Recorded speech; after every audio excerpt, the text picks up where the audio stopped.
I stood in my downtown Seattle office on Monday morning, looking out at the rain-streaked windows while my sister's voice echoed in my mind. The pharmaceutical company I had built over 7 years occupied 3 floors of this building, and every inch represented sacrifice, sleepless nights, and decisions that cost me relationships. My beach house in Cannon Beach, Oregon, was supposed to be my sanctuary, the one place where the pressure of manufacturing life-saving medications could fade into the sound of waves. I'm moving in on Wednesday afternoon, Victoria had said yesterday at brunch, her perfectly manicured nails tapping against her mimosa glass. Dad already gave me the final approval. My father sat beside her, avoiding my gaze as he had done for years. He nodded slowly, that familiar expression of indulgence crossing his weathered features. Victoria was 41, 12 years my senior, and had spent those extra years perfecting the art of manipulation. She smiled at me then, that winning smile that had convinced our father to fund her boutique clothing store, her yoga studio, and her artisanal candle business, all of which had failed within months. Alexandra built that house herself, I remembered saying quietly, referring to myself in third person as I sometimes did when anger threatened to overwhelm me. She designed it, financed it, and earned every dollar that paid for it. Dad had waved his hand dismissively. Family shares, sweetheart. You have so much already. Your sister needs stability right now. Her marriage just ended, and she needs somewhere peaceful to recover. Victoria's third marriage had indeed ended, though from what I gathered through mutual friends, she had been the one doing the leaving. Her husband had finally tired of supporting her endless ventures and lack of ambition. Now she wanted my beach house, the $2 million property I had purchased 18 months ago, as my reward for a particularly grueling year of navigating FDA approvals and pharmaceutical regulations. I turned from my office window and pulled out my phone. The security system I had installed 3 months ago was state-of-the-art, something I had added after Victoria mentioned during Christmas dinner that she often drove down to Cannon Beach to check on my property. I had found evidence of her visits, wine bottles in the recycling, different towels in the bathroom, my expensive skincare products nearly empty. She had a key from when I had briefly trusted her to water my plants during a 2-week trip to Switzerland for a medical conference. I opened the security app and began programming. Wednesday morning, 6 a.m., the system would activate fully. Motion sensing, trespassing recording, automatic police notification. My fingers moved quickly across the screen, setting up zones, sensitivity levels, and response protocols. The house would become a fortress, legally protecting my property with documented evidence of unauthorized entry. Tuesday arrived with its usual chaos of production meetings and quality control reviews. We were 3 weeks from launching a new anti-inflammatory medication, and every detail required my attention. My lead researcher, Bethany, presented data in the conference room while I divided my attention between her findings and my phone, where I monitored the security system's final calibrations. "Are you expecting trouble?" Bethany asked during a break, noticing my distraction. I glanced up at her concerned expression. "Family trouble. The kind that requires documentation." She nodded knowingly. Bethany had worked with me for 5 years and had witnessed enough of my family dynamics during company events to understand.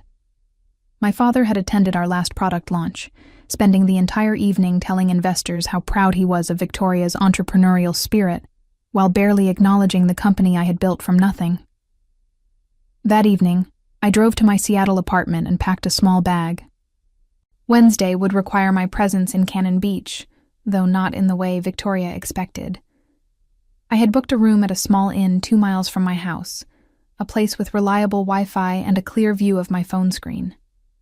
I would watch everything unfold from a safe distance, documented and legal. My phone rang near midnight. Dad's name appeared on the screen. "Alexandra, honey, I need you to give Victoria the new security code," he said, without preamble. "She called me worried that you might have changed things." "The house is mine, Dad. I never agreed to this arrangement." His sigh carried decades of disappointment. "Why must you be so difficult? Your sister is going through a hard time. You have more than enough. That pharmaceutical company of yours is worth millions." "Exactly," I said softly. "It's worth millions because I built it. Just like I bought that house, with my money, from my work.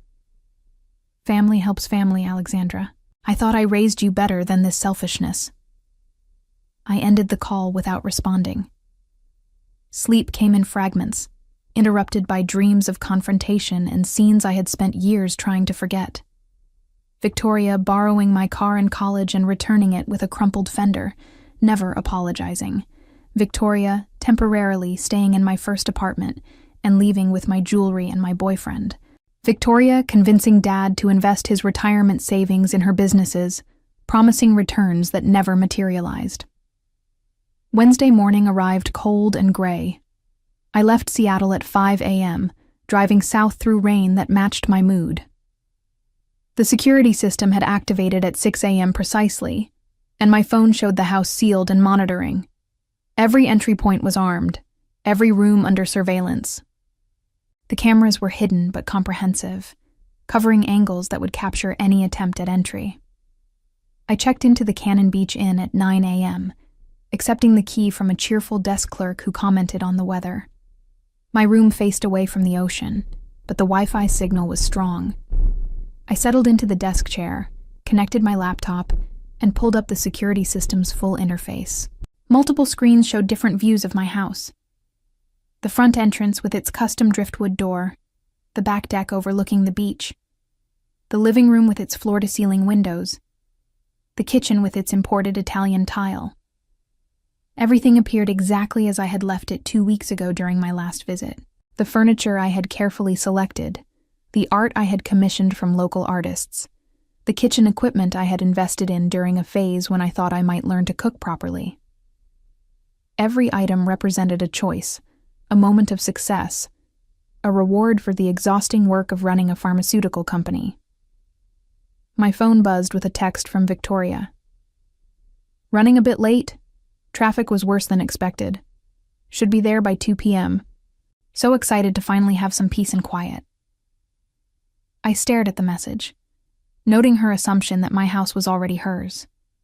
No request, no negotiation, just certainty that what was mine would become hers because it always had. Dad had trained us both well, Victoria to expect, and me to provide. Except I had spent the last 7 years unlearning those lessons, building a company that answered to no one but myself and the patients who needed our medications. The morning crept forward. I worked on my laptop, reviewing production schedules and responding to emails from my team. Bethany sent updates on our formulation testing. Our chief financial officer forwarded projections for the next quarter. My assistant reminded me about a meeting with potential investors scheduled for Friday. Normal business continued while I waited for the personal crisis to unfold. At 1:30 p.m., a car appeared on my security feed. Not Victoria's car, but a moving truck. I leaned forward, watching as the truck pulled into my driveway. 2 men climbed out, followed by Victoria in designer athletic wear that probably cost more than most people's monthly rent. She gestured animatedly at my house, clearly giving instructions about where to place furniture. My hands tightened on the laptop. She had not only planned to move in, she had hired movers and brought furniture. This was not a temporary stay during a difficult time. This was a permanent takeover of my property. I pulled out my phone and started recording the security footage, creating a backup file that would survive any attempt to erase evidence. Victoria approached the front door, reaching into her purse for what I assumed was the old key. She inserted it into the lock and turned. Nothing happened. She tried again, jiggling the key with increasing frustration. The security camera captured her expression, shifting from confidence to confusion to irritation. She pulled out her phone. My phone rang seconds later. I declined the call. It rang again immediately. Declined. A text appeared. "Alexandra, the key isn't working. Did you change the locks? Very funny. Let me in now." I watched her on the screen, pacing across my front deck, phone pressed to her ear. She was probably calling Dad. The movers stood by their truck, looking uncertain. One checked his watch. They were paid by the hour, and this delay was costing someone money, probably Victoria, who likely did not have the funds to waste on extended moving services. Another text arrived. "This is ridiculous. Dad told you to cooperate. I'm calling a locksmith." I smiled grimly and opened a response.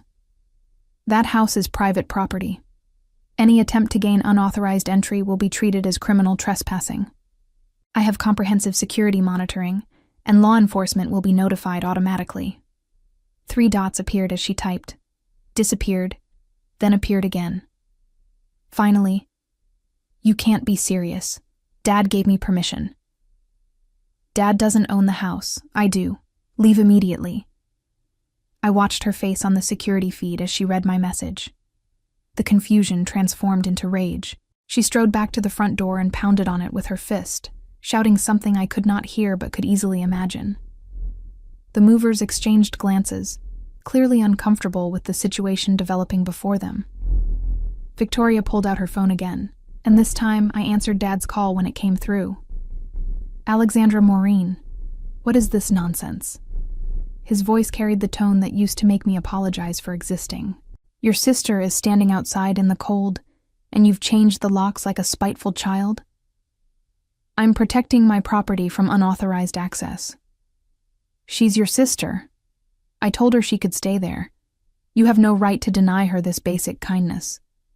"Actually, I have every right. It's my house. My name on the deed. My money that purchased it. After everything this family has done for you." "What has this family done for me, Dad?" I interrupted, watching Victoria gesticulate wildly at the movers. "Remind me. Was it when you gave Victoria my college fund because her business needed capital? Was it when you missed my graduate school graduation because Victoria was having a crisis?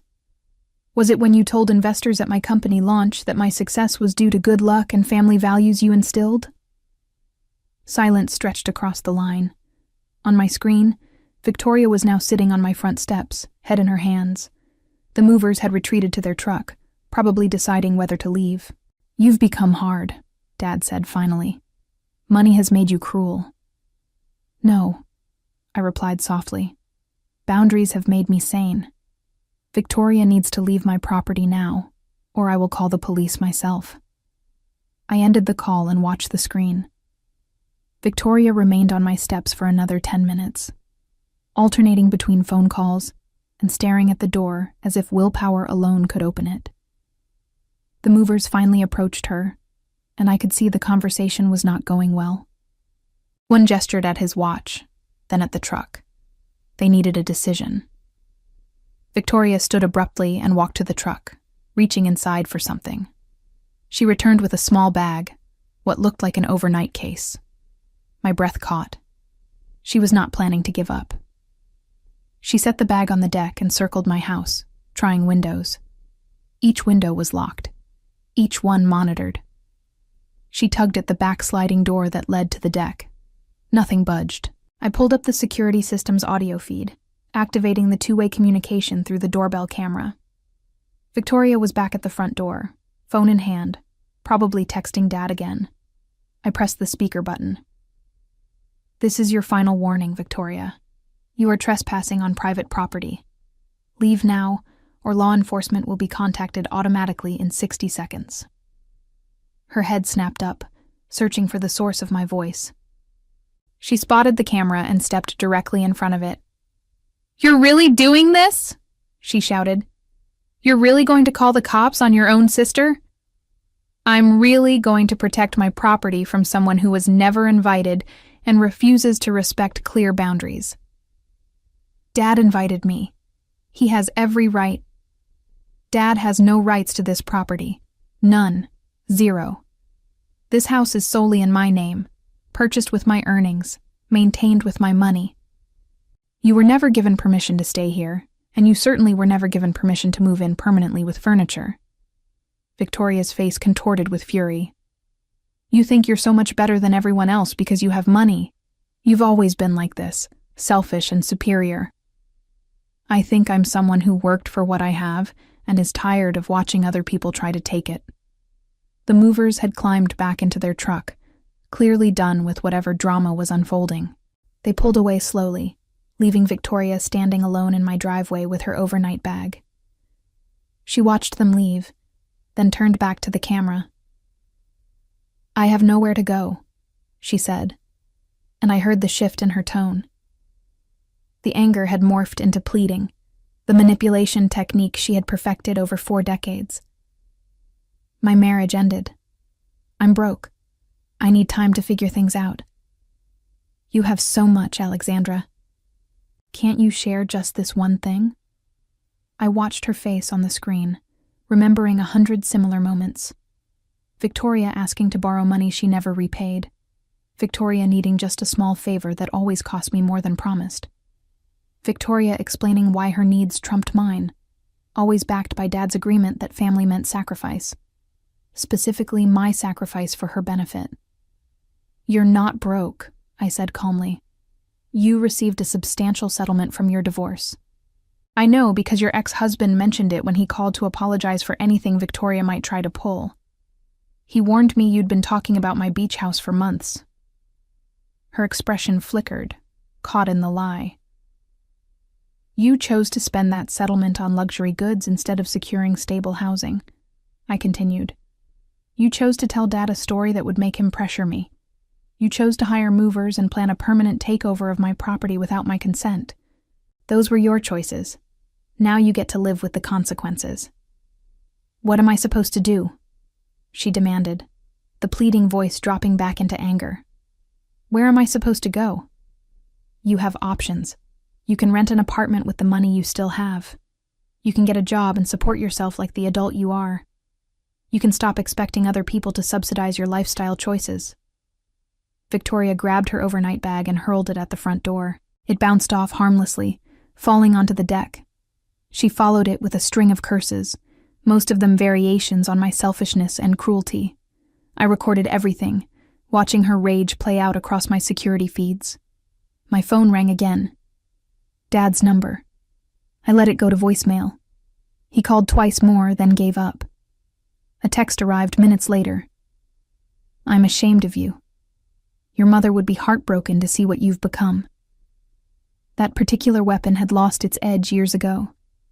My mother had died when I was 15, too early to see me build anything, too early to witness Victoria's pattern of destruction. Dad liked to invoke her memory whenever he wanted me to feel guilty. But the truth was that Mom had been the one person who encouraged my ambitions, who told me that taking care of myself was not selfish but necessary. Victoria made one final circuit of the house, checking every potential entry point. She tried the garage door, tested the windows again, even attempted to remove a screen to see if any window had been left unlocked. Every access point held firm. Finally, she returned to the front deck, collected her thrown overnight bag, and pulled out her phone. She ordered a rideshare, I assumed, because she stood there waiting for 15 minutes before a car arrived. Before she left, she turned to face the camera one last time. "You'll regret this," she said coldly. "Dad will never forgive you.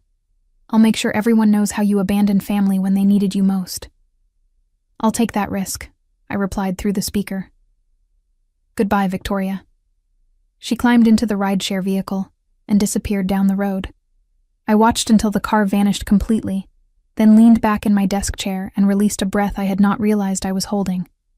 My hands were shaking slightly, adrenaline and relief mixing in my bloodstream. The house remained secure, untouched, mine. The security system had documented everything: Victoria's arrival, her attempts at entry, her rage, her threats. Evidence existed now, concrete and irrefutable, proof that I had not imagined the patterns I had spent years trying to escape. The rest of Wednesday passed in strange calm that felt almost surreal. I remained at the inn, monitoring the security feeds and handling work emails, watching my house stand empty and protected. By evening, I drove down to a small restaurant near the beach and ordered fish tacos, eating slowly while rain drummed against the windows. My phone stayed silent.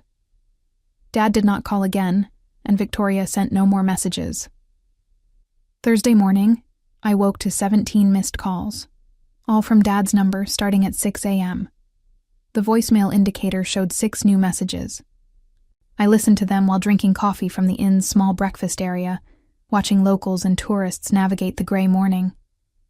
The first message was Dad's voice, tight with barely controlled anger.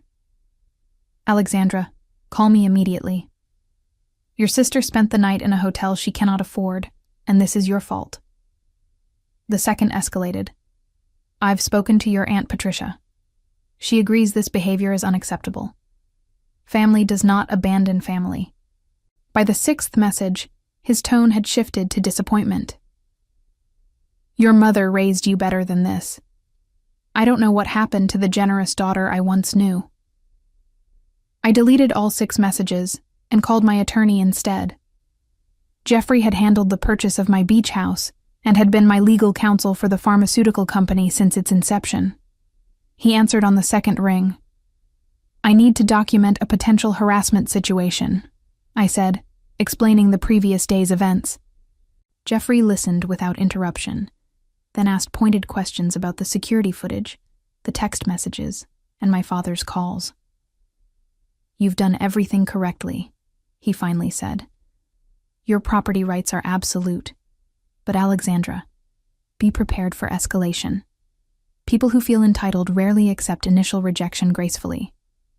"What kind of escalation?" "Social media campaigns, family pressure, potential attempts to claim squatters' rights if she manages entry, accusations that could damage your business reputation. Your sister sounds like someone who fights dirty when cornered." I thanked him and ended the call, his warnings echoing in my mind. By noon, the social media campaign had begun. Victoria posted a lengthy message on her public accounts, carefully worded to paint me as a heartless corporate executive who had turned away her desperate sister during a vulnerable time. She mentioned my pharmaceutical company by name, suggesting that I valued profit over people, business over family. Comments flooded in, sympathetic strangers offering Victoria support and condemnation of my cruelty. She had always been skilled at presenting herself as a victim, and the internet provided an eager audience. Within hours, the post had been shared hundreds of times. Several people tagged my company's official account, demanding explanations. Bethany called at 2 p.m. "Have you seen Victoria's posts?" "I'm watching them multiply.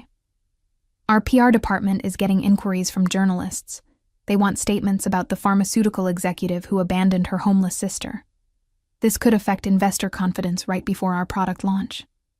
I closed my eyes, feeling the familiar weight of Victoria's manipulations expanding into my professional life. "Schedule an emergency meeting with PR and legal for tomorrow morning. I'll be back in Seattle tonight." "Alexandra, for what it's worth, those of us who know you understand what's really happening." Her support helped, but it did not solve the problem. Victoria had weaponized public opinion, turning my boundary setting into a scandal. I spent the afternoon documenting everything: screenshots of her posts, copies of all text messages, timestamps from the security footage. Jeffrey would need comprehensive evidence to counter any legal claims she might manufacture. By Thursday evening, Dad had recruited reinforcements. My Aunt Patricia called, her voice dripping with manufactured concern. "Alexandra, dear, I'm worried about you. This obsession with material possessions is unhealthy. Perhaps you should speak to someone professionally?" "I'm protecting my property, Aunt Patricia. That's not obsession. It's common sense." "But Victoria is family. Surely you can find it in your heart to help her during this difficult transition." Victoria received $70,000 in her divorce settlement 3 months ago. She chose to spend it instead of securing housing. Those were her decisions. Silence stretched across the line. Aunt Patricia had not known about the settlement. Victoria's carefully constructed narrative of desperate poverty had not included that particular fact. "Well," Patricia said slowly, "I'm sure there's more to the story than I understand. But family is family, Alexandra. I hope you'll reconsider." Friday morning arrived with a new complication. I returned to Seattle overnight and walked into my office at 7 a.m. to find my executive assistant hovering with unusual anxiety. "There's someone waiting in the conference room." She insisted it was urgent and family-related. Victoria sat at my conference table, dressed in an elegant suit I recognized as expensive. She looked up when I entered, her expression shifting from determination to manufactured warmth. "Alexandra, I knew you'd see me if I came to your workplace. We need to talk, really talk, without all the technology and distance between us." "How did you get past building security?" "I told them I was your sister and it was an emergency. They were very understanding once I explained how worried I was about you." I pulled out my phone and texted building security, flagging Victoria as unauthorized and requesting her removal from the visitor list. Then I sat across from her, maintaining professional distance. "You have 5 minutes before I have security escort you out." Victoria's smile tightened. "That's how you greet your sister? After I drove all the way up here to reconcile? You drove up here to manipulate me in front of my employees. What do you want, Victoria?" "I want us to work together on this. Dad is devastated. You've torn the family apart over a house you barely use. Just let me stay there for 6 months while I get back on my feet." 6 months, Alexandra. Surely that's not too much to ask. "You plan to move in permanently. You hired movers with furniture." I was being optimistic, but I can compromise. 6 months, and I'll leave peacefully. You won't even know I'm there. I studied her face, seeing the calculation behind the pleading eyes. Victoria was negotiating, which meant she was desperate. The hotel costs were probably draining her remaining funds faster than anticipated. She needed my beach house not for peace and recovery, but for free luxury accommodation while she figured out her next move. "No." "No? Just like that? You won't even consider it?" "I don't negotiate with people who try to steal my property, then launch public campaigns to damage my reputation when theft fails." Victoria's pleasant mask cracked. "I didn't steal anything. Dad gave me permission. Dad doesn't own the house. How many times do I need to repeat that basic fact?"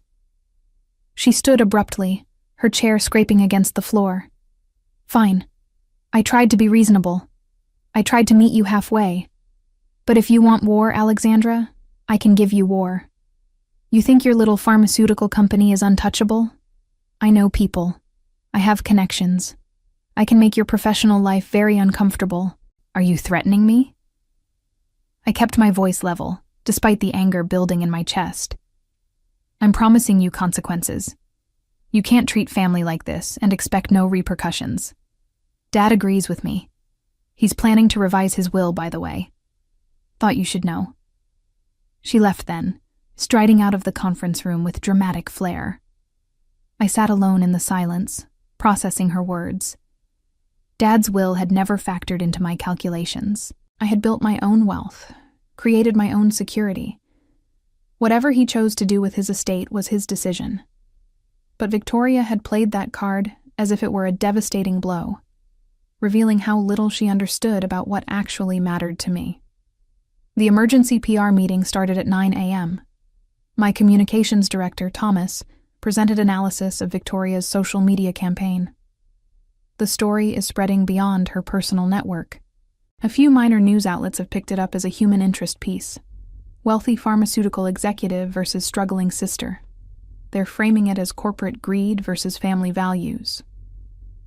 "What are our options?" I asked. Jeffrey, who had joined via video call, leaned forward. "We could release a statement with facts. The property ownership, the divorce settlement Victoria received, the attempted unauthorized entry. But that might look defensive and could be spun as attacking a vulnerable woman." "Or," Thomas added, "we stay silent and let it blow over. These stories have short lifespans unless there's ongoing drama to feed them." "Victoria won't let it blow over," I said. "She needs the narrative to pressure me into capitulation. She'll keep adding fuel." Bethany spoke up from her seat near the window. "What if we focus on positive stories instead? The company's charitable work, our discount programs for low-income patients, your scholarship fund for women in science. We don't address Victoria directly, but we build a counter-narrative about your actual character. It was solid advice. We spent the next hour crafting a communication strategy that emphasized the company's values and my documented generosity without directly engaging Victoria's accusations. By the meeting's end, I felt we had a defensible position. But Victoria was not finished. Friday afternoon brought a new attack. She had contacted 3 of my major investors, requesting meetings to discuss concerns about leadership stability at my company. 2 politely declined. The third, Lawrence, called me directly. Alexandra, I received an unusual outreach from someone claiming to be your sister. She suggested you're under significant personal stress and it might affect your judgment. I wanted to hear your perspective. I explained the situation concisely, sticking to facts and documentation. Lawrence listened carefully. Sounds like family drama that has nothing to do with your professional capabilities, he said finally. I appreciate you being straightforward with me. For what it's worth, your track record speaks for itself. I'm not concerned. Thank you, Lawrence. But Alexandra, be careful. People who fight like this often don't stop until they've burned everything down. Protect yourself. His warning joined Jeffrey's in my mind. Victoria was escalating exactly as predicted, but I had not anticipated the sheer breadth of her attacks. She was not just fighting for the beach house anymore. She was attempting to destabilize every aspect of my life. Saturday brought a brief respite. I spent the morning at my Seattle apartment, catching up on sleep and trying to decompress. My phone remained relatively quiet until noon, when an unknown number called. I almost did not answer, but something made me pick up. Is this Alexandra? A woman's voice asked. My name is Jennifer. I was married to Victoria's second husband, Gregory. I hope you don't mind, but I tracked down your number because I thought you should know what you're dealing with. I sat up straighter. I'm listening. Victoria pulled this exact same routine with us. She moved into our house claiming temporary hardship, then refused to leave for 8 months. She ran up bills on our credit cards, borrowed our car, and damaged it. And when we finally got her out legally, she launched a social media campaign accusing us of cruelty. It nearly destroyed Gregory's consulting business. How did you eventually remove her? We had to get a formal eviction notice through the courts. Even with legal documentation, she made it a nightmare. I'm calling because I saw her posts about you, and I recognize the pattern. She's done this to multiple people. Your father enables it because he can't admit his daughter is manipulative. But you need to know. She won't stop. She'll keep pushing until something breaks. Jennifer's words confirmed what I had begun to suspect. This was not about the beach house specifically. It was about Victoria's lifelong pattern of taking what others had built, using family obligation as a weapon, and leaving destruction when resistance appeared. Did you ever document everything? I asked. The credit card fraud, the car damage, all of it? We have boxes of documentation. Gregory considered pressing charges but decided it wasn't worth the family fallout. But Alexandra, if you need evidence of her history, I'll send you everything we have. Someone needs to stop her. We spoke for another 20 minutes. Jennifer detailed Victoria's manipulation tactics, her lies to different family members to keep stories straight, her ability to charm while simultaneously plotting betrayal. By the call's end, I had a new email contact and a promise of documentation that would arrive by Monday. Sunday morning, Dad made his final play. He appeared at my apartment building unannounced, convincing the doorman to call up and request I come down. I found him in the lobby, looking older and more tired than I remembered. Can we talk? He asked quietly. Really talk, not through phones or anger. We walked to a nearby coffee shop, settling into a corner booth. Dad ordered black coffee and stared at it for a long moment before speaking. Your mother used to say that I spoiled Victoria, he said finally. I never believed her. I thought she was just being hard on her firstborn. But lately I've been wondering if she was right. I waited, letting him continue. Victoria called me last night crying. She's staying with Patricia, who apparently mentioned something about a divorce settlement. I asked Victoria directly, and she admitted she received money. Quite a bit of money. She said she invested it in business opportunities. But when I pressed for details, she got defensive and hung up. She spent it on designer clothes and luxury hotels, I said. There were no business opportunities. Dad's hands tightened around his coffee cup. I've been making excuses for her for 4 decades. Every failed business, every broken relationship, every time she needed rescuing. I told myself she was just unlucky, just needed more support. But standing in your building lobby, I realized something. I don't even know what Victoria does with her time. I can tell you everything about your pharmaceutical company, your research, your goals. But Victoria? I have no idea what she actually does all day. The admission hung between us, heavy with years of unexamined choices. I sipped my coffee, waiting to see if Dad would follow this moment of clarity with action, or retreat back into comfortable denial. I owe you an apology, he said slowly. I've spent years asking you to sacrifice for your sister without ever questioning whether she deserved it. I've used your mother's memory as manipulation, which is unforgivable. Your mother would actually be proud of you, Alexandra. Proud of what you built. Proud that you set boundaries. I'm the one who should be ashamed. Why are you telling me this now? Because Patricia showed me messages Victoria sent to various family members. Different stories to different people, all designed to paint you as the villain and herself as the victim.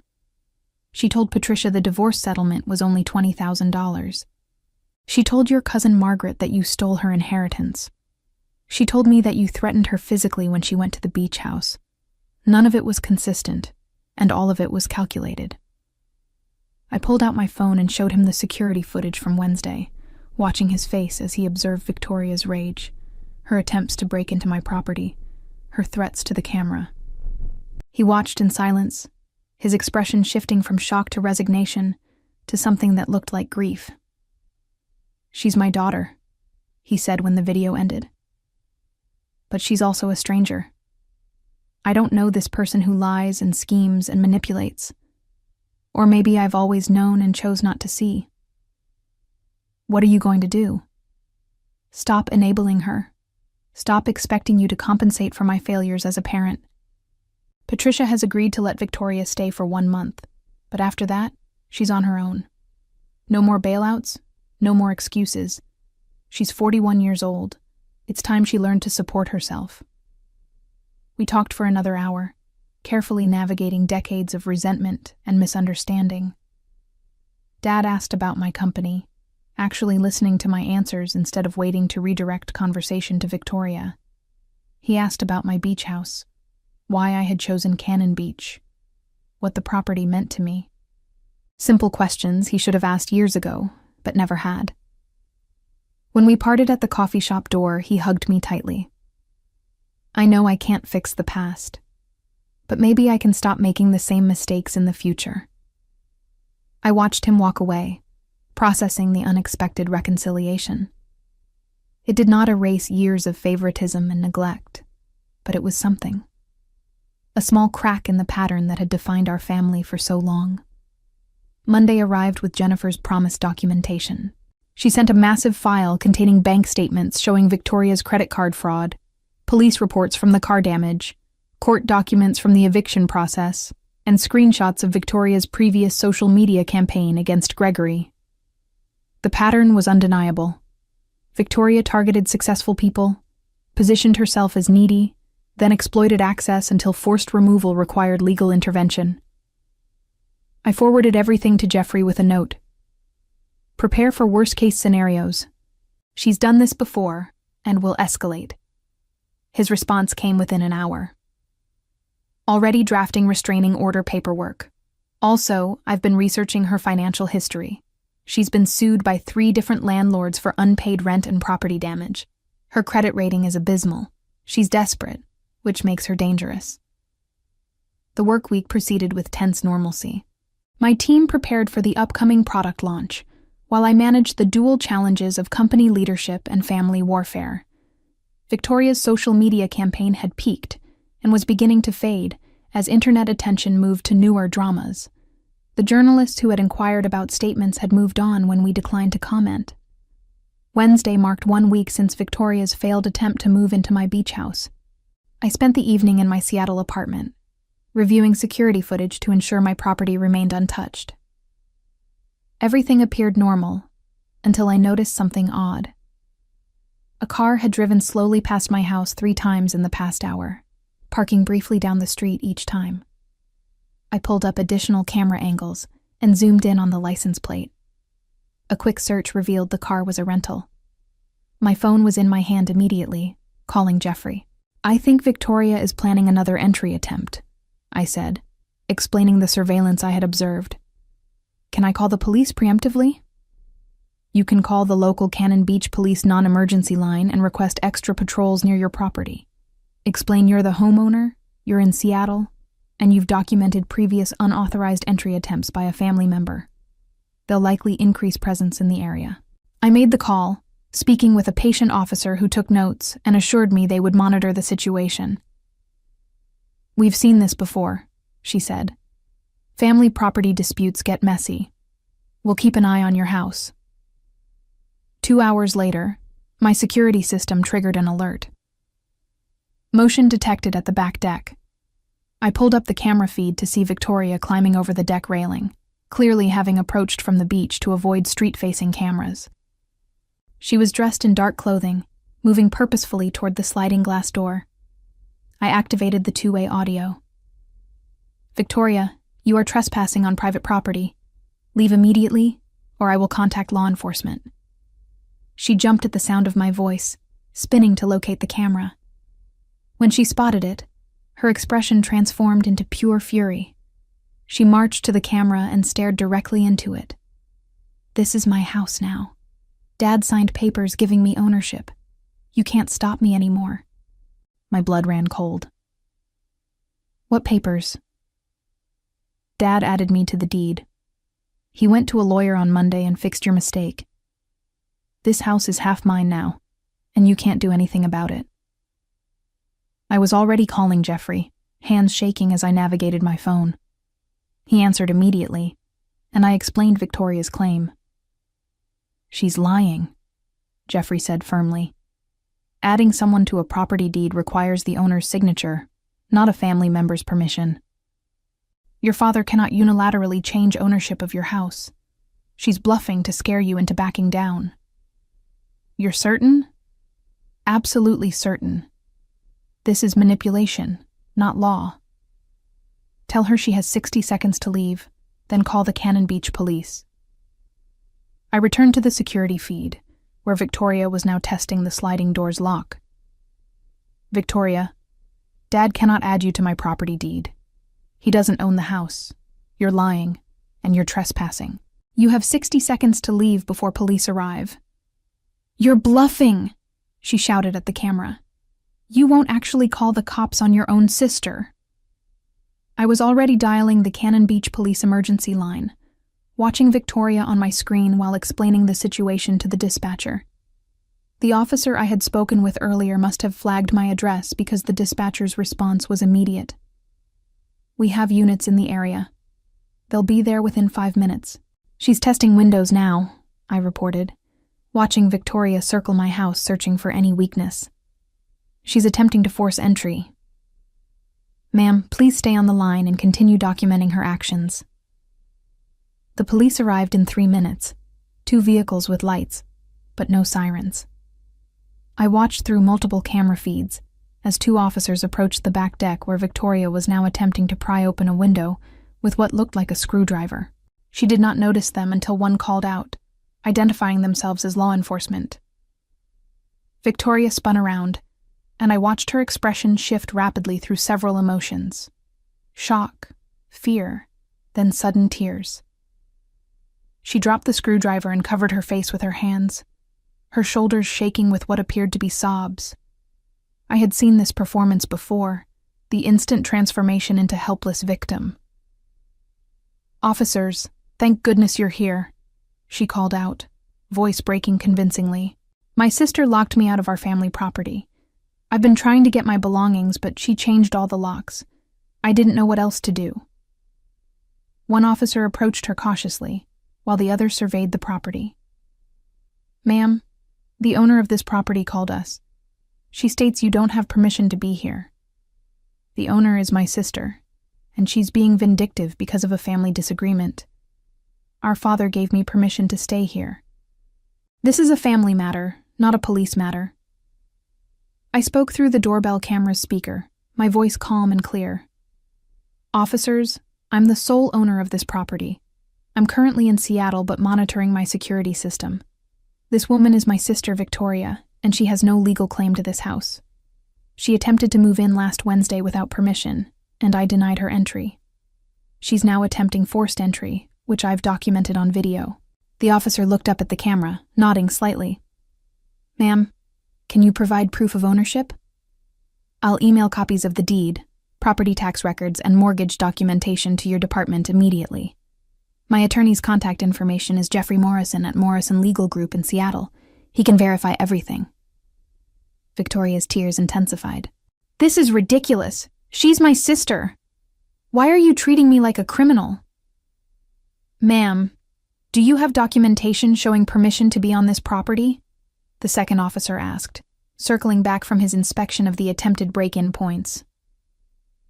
My father gave verbal permission. He's part owner of the family. Is his name on the deed? Victoria hesitated. No, but then he cannot grant permission for access.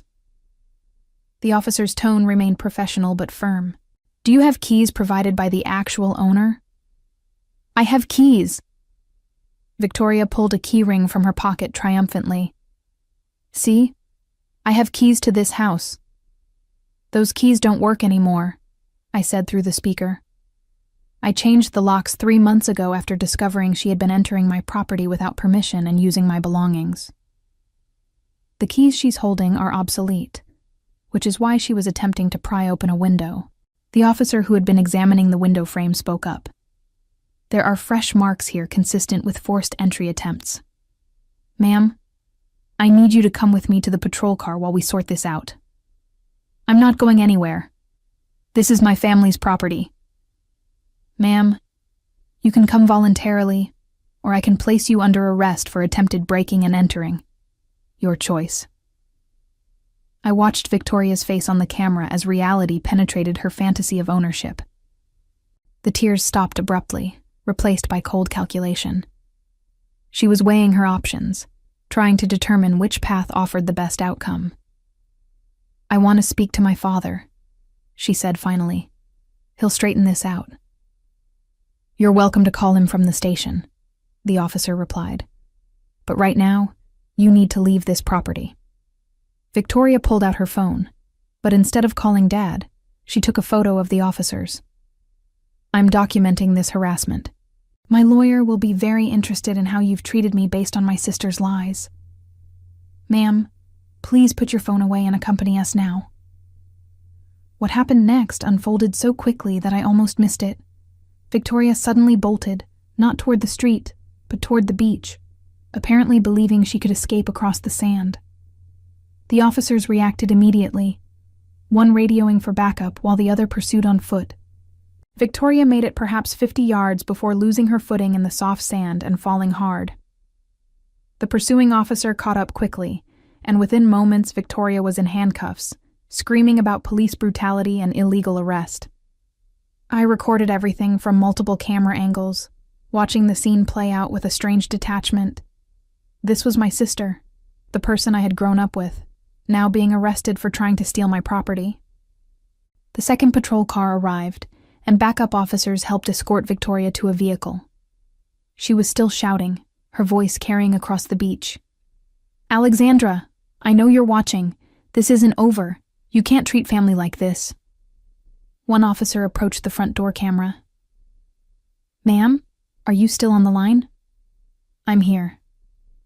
We're taking your sister to the station for booking on attempted breaking and entering, trespassing, and resisting arrest. You'll need to come to Cannon Beach to provide a formal statement and your documentation. I can be there in 3 hours. That works. Ask for Sergeant Williams when you arrive. I was on the road within 15 minutes, throwing necessities into a bag and heading south through evening traffic. The drive gave me time to process what had happened. Victoria had not just failed again. She had escalated into criminal behavior, creating a record that would support any future restraining orders or legal action I might need. Jeffrey called halfway through my drive. I heard from the Cannon Beach police. Are you okay? I'm fine. Heading down to give a statement. I've already sent them all the documentation they requested. Property deed, records of Victoria's previous unauthorized entries, the security footage from last Wednesday. They're building a solid case for prosecution if you choose to press charges. I'm pressing charges. The words came out firm, certain. This has to stop, and apparently legal consequences are the only language Victoria understands. Good. I'll meet you at the police station. Don't sign anything or agree to anything without me present. The Cannon Beach police station was small, the kind of local department that probably dealt more with tourist complaints than property crime. Sergeant Williams met me in the lobby, a weathered woman in her 50s who exuded competent authority. Jeffrey arrived moments later, and we followed her to an interview room. Your sister is claiming this was a misunderstanding, Sergeant Williams began. She maintains that your father gave her permission, and she believed she had legal right to access the property.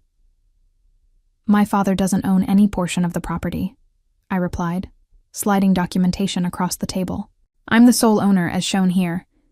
Victoria knew she didn't have permission, which is why she attempted forced entry rather than simply using keys. The keys in her possession don't work for your locks? Correct. I changed locks 3 months ago specifically because she had been entering without permission. We spent an hour reviewing evidence, walking through the timeline of events, and documenting Victoria's escalating behavior. Sergeant Williams took notes steadily, occasionally asking clarification questions. When we finished, she sat back in her chair. This is clearly not a misunderstanding. Your sister knew she didn't have access rights and attempted to circumvent your security through deception and force. The question is, how do you want to proceed? Full prosecution, I said. I want every charge possible filed and pursued. Even though she's family, especially because she's family. She's used that relationship as a weapon for years, and she needs to understand that actions have consequences. Sergeant Williams nodded slowly. We'll file charges for attempted burglary, criminal trespassing, and resisting arrest. The district attorney will contact you about proceeding with prosecution.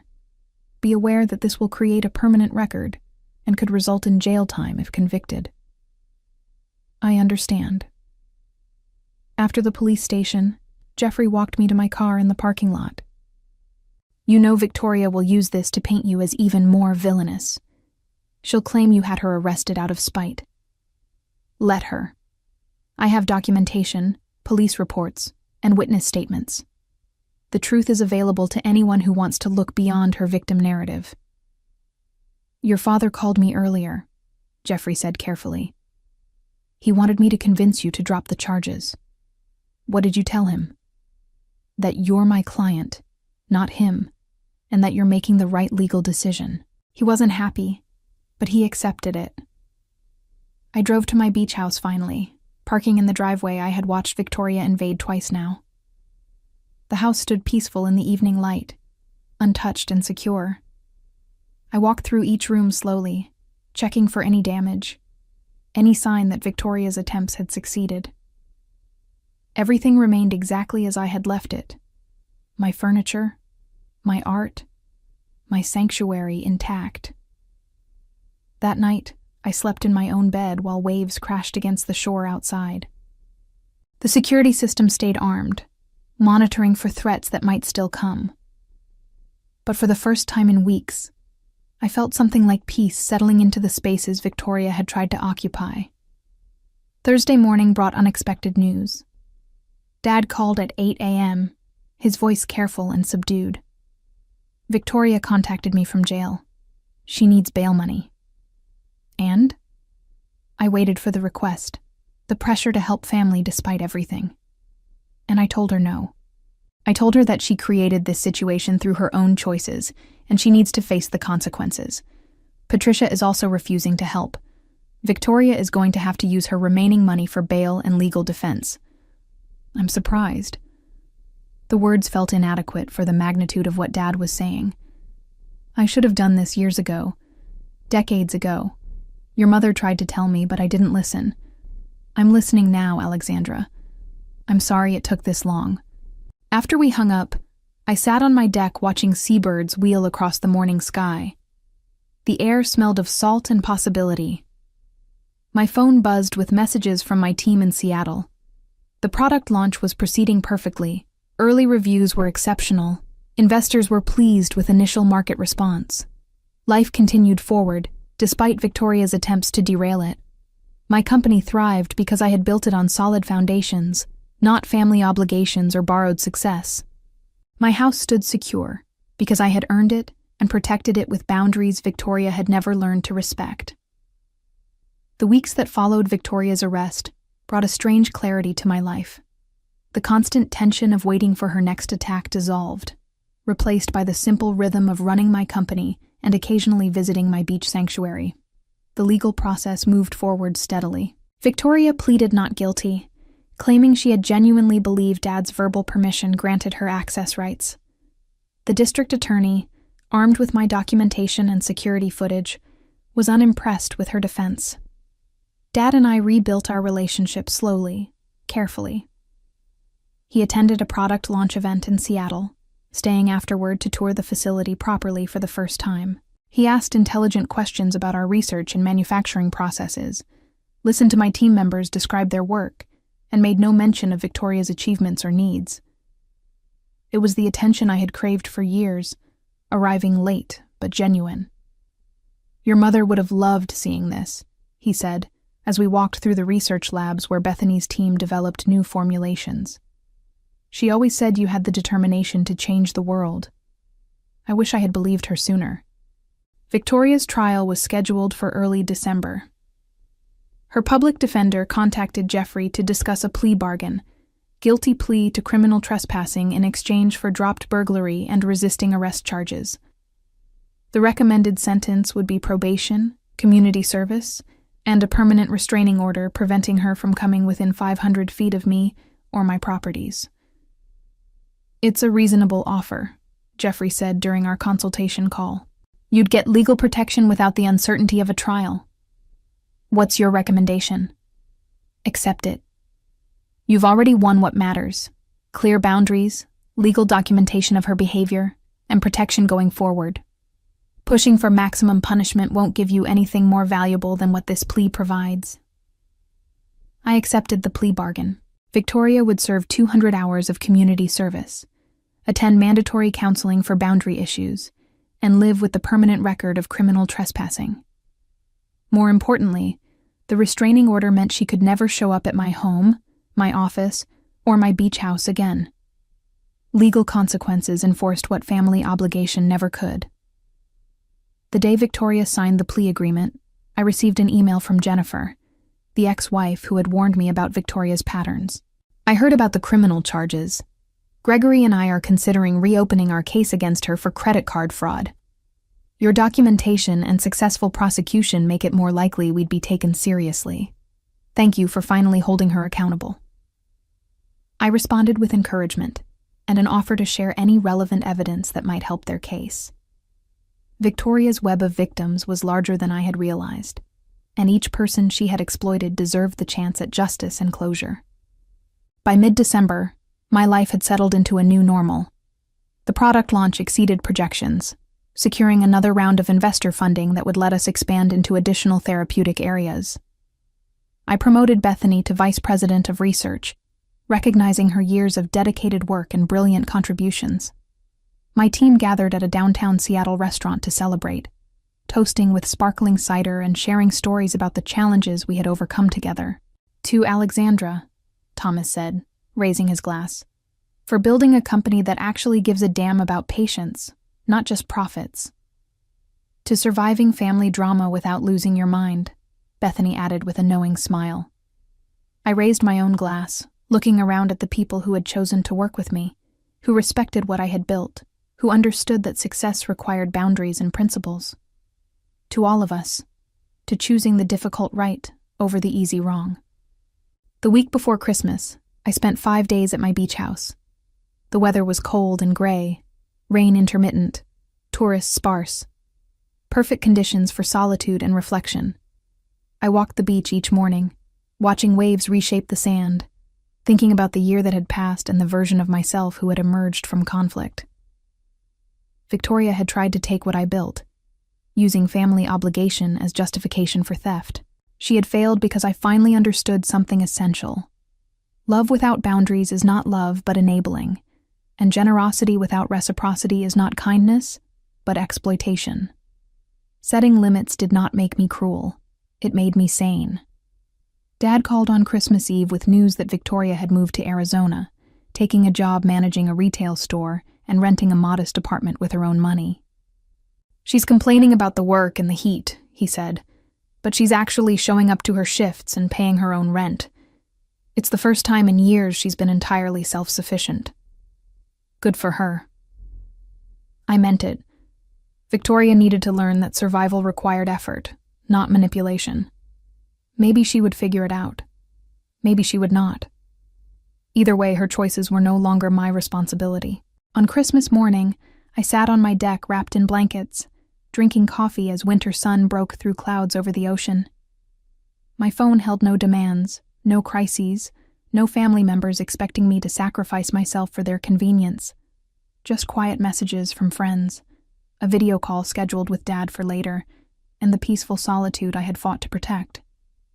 Victoria faced the consequences she had spent years evading.